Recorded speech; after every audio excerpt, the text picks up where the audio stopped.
Hello, Taylor Elwood here, and welcome to the live stream for Magical Experiments. Tonight, I thought I would talk about a topic that someone had asked about a couple weeks ago, which is like what skills should you learn when you're first starting out, when you first start practicing magic. And I think it's a very salient question. Like what when you start learning magic, the skills that you want to learn are pretty important. Now, it's been a long time since I first started practicing magic, but even so, I can tell you that I do have some ideas as to what skills I think you should start learning, but that they're probably not what you would normally think of. So, let's talk a little bit about what those skills would be. And I think the first skill that I'm going to start with is critical thinking. Now, I know that's not typically a part of magical work per se, but I think that, if you're going to practice magic, you really should be applying critical thinking to and observation skills to your experiences. When you're doing magical work, it's really important to, ask the tough questions and explore what you're doing from a perspective of with a bit of skepticism. I'm not saying that you should entirely doubt what you're doing, but I think that one of the best things that I've learned, over the years with my practice of magic, and one I would like to see in more people who are just starting out, is that when you apply critical thinking, you're really examining carefully, like, what am I doing and why is it having the result that it's having, and what can I do to improve on it? And you're asking tough questions. A lot of times, what I end up seeing, and this isn't really a criticism of people per se, but it's just an observation, is that a lot of people when they first start out will, they'll get really wrapped up in the spell books and things like that. And I get it. I mean, it's cool when you're doing magical work and you start seeing some results, but they don't necessarily ask those critical questions. They aren't necessarily exercising critical thinking and exploring, the depths of what they're doing. And it's a shame because a lot of times when you get so wrapped up in something new, you can get caught up in it to the point that you have an uncritical awareness that you bring to it that may cause you to accept more than may necessarily be warranted, or may cause you to accept it in a way that doesn't necessarily examine what it is that you're doing as much as thoroughly as you should be. And so, when you're practicing magic at the very beginning and really throughout your entire practice, I mean, you should be asking questions. You should be exploring things carefully and critically. So that's the first skill that I would suggest that a person learns and applies, because I think that it will help you out a lot. I always asked questions from the beginning. And let me lead you to where the next skill is. The next skill along with that is really the skill of innovation and experimentation. When you first learn magic, you're naturally going to do what you read in the books. You're going to do the exercises the way they're presented. You're going to do the spells the way they're presented. And I get it.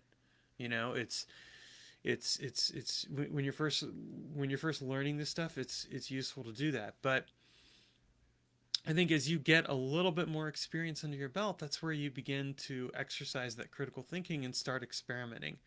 And you ask yourself, well, how could I do this magical working better? Or what would I change about it if I needed to change it? Or here's this magical working where it's calling for X, Y, and Z ingredients, but I don't have those on hand. Can I still do this? So that's where experimentation comes into play, and that's another skill that I respectfully suggest is one that people should cultivate early on. And again, you might think, well, Taylor, I mean, you have to have some experience before you experiment, and I would share with you that that's not necessarily the case at all. I mean, I when I started practicing magic at the tender age of 16, I definitely spent a bit of time just doing exactly what was shared in the books. But then within the course of within the first year, I began to start experimenting and trying different things and reading into the text carefully, because I was curious about what magic could do. And And as a result, I was curious about the very projects that I was working on, and I would ask myself, how could I do this differently? What would I change about it if I could change something about it? And then I would try and make those changes. Again, these aren't the typical skills that you're going to see shared, but I think that these are very important skills to have right from the get-go with your magical practice, because if you build and bake these skills into your skill set, and into your foundation, you're always going to exercise them. Another thing that another example of a skill that I would go with, though, at the very beginning, is that you want to develop the skill of meditation. You want to learn how to meditate. And the reason for that is because it boils down to this: being able to do the necessary internal work that you need to do is absolutely essential for magical work. And it's one of those cases where you want to be able to learn how to still your mind and bring yourself to a place of altered awareness. And it's not even the case that you have to like be good at meditation. I mean, you're not going to necessarily be good at it right away. I wasn't good at it at the beginning, but if you're doing it every single day and you're practicing at it, you're going to get better and better. Which brings me to another skill that you should have, which really comes down to this: it's the skill of diligence, or skills of diligence and persistence. Basically, if you're going to do magical work, you need to be diligent. You need to persist with what you're doing. You're not going to always see results right away. You're not going to always see things work out the way that you thought they should work out. And I think that when you learn how to be persistent and diligent about the magical work, and you go and you treat it as a work in progress instead of as a completed thing in and of itself, it's going to teach you how to stick with it and how to get to that place where you're getting consistent results, because you're going to start figuring out, well, here's what isn't working and why. And that's again also where those internal skills of meditation comes into play, because if you're doing meditation and internal work, you're going to find that it significantly ups the game for you when it comes to your magical work, because you're going to start figuring out like some of the ways that you get in the way of yourself. And let me tell you, and I say this fully as somebody who's certainly gotten in his own way at times. There is a lot of truth to the fact that we can do magical work to achieve something, a result that we want, or something like that, and not necessarily recognize that we're sabotaging ourselves, and that perhaps the work that we were doing that we weren't even fully cognizant of the fact that we didn't necessarily want what we thought we wanted, that instead it was leading us to something else that we really just needed to be more truthful with ourselves about. So that's where doing this internal work is important, because if you can cut that out of your magical work, you can necessarily avoid some painful experiences in your life that you don't necessarily need to have, and you can also avoid causing pain to other people. I say that as again someone who has definitely mucked up my own life at times, and sometimes other people's lives, because I wasn't being fully clear with myself about what I really wanted, or I thought I wanted one thing, and then I found out I wanted something else when it came through, and that's just not a fun way to go through life. It's certainly not a fun ride for anyone else. So I recommend figuring out what you want, figuring out what you need, but being really honest and truthful with yourself, and if you have other people in your life, of course, being honest and truthful with them. So another skill that I think you need to have when you go into magical work is that you need to be willing to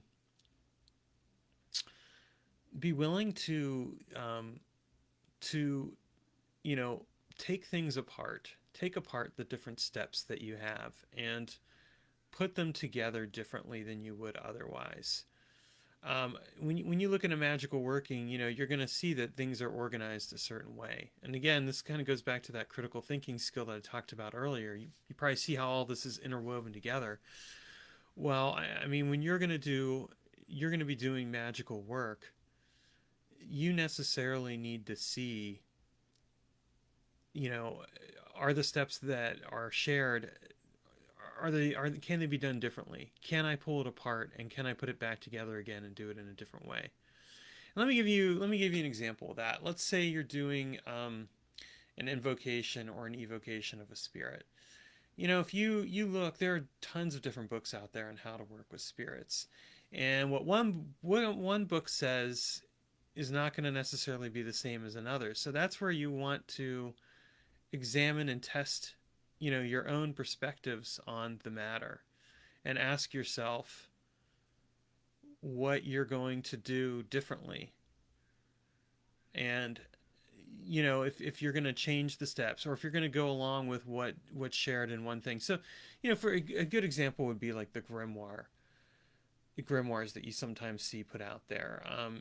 You know, again, not bashing grimoires per se, I mean, but you know, there's different ways to work with the spirits. So you, when you're starting out, you want to explore all the different ways and you want to figure out like what works and what doesn't work for you and why, because that's going to tell you a lot about your own style of magic. And again, I mean, I guess, and I guess this is what I'm going to speak to. What I see that is problematic for a lot of the available material out there on magic is that what you get is basically a recipe book.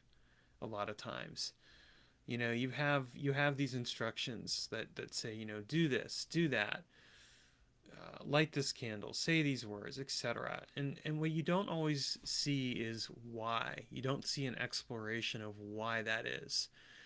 And so I think that, you know, if you want to develop the necessary skills, I could say to you, you know, learn how to visualize, learn how to do spells, all these other things. But I mean, really, at the end of the day, if you are exercising the kind of skills that I've just talked about, all that stuff, all that other stuff will come easily to you.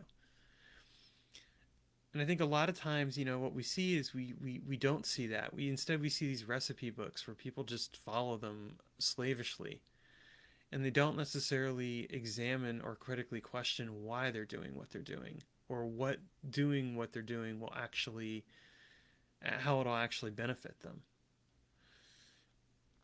And so this is where, you know, applying skills such as critical thinking and experimentation and all this other stuff right from the get-go can be much more helpful, because you're not you're not just going and just following the recipe. Instead, you're really looking at the recipe and you're asking yourself, why has it been put together that way? You know, why do I do magic this way as opposed to this way? And what happens if I change the order of things in such a manner that it changes up what I know, or what I've done? Again, this is something that you want to think about carefully. You know, these are the kinds of skills that I think are essential for a beginning magical practitioner, and really, they're skills that you carry with you for the rest of your life. I say this as somebody who's, you know, again, been practicing between 27 and 28 years now, and you know, I could tell you, you know, yeah, when I first started out, I learned visualization and all this other stuff, and I did. I learned those things, but those weren't the most important skills. They weren't the basic skill set that I really needed. The basic skill set that I needed was the foundational skills that allowed me to critically examine and question what I was doing and why, and allowed me to start making the magic my own by taking a given ritual or spell or whatever else and modifying it and personalizing it and figuring out like what really made it work, as opposed to just following by rote what was suggested. So those are the skills that I recommend, and I think that that'll put you in good stead. All right, thanks for watching, and I will talk to you guys again next week.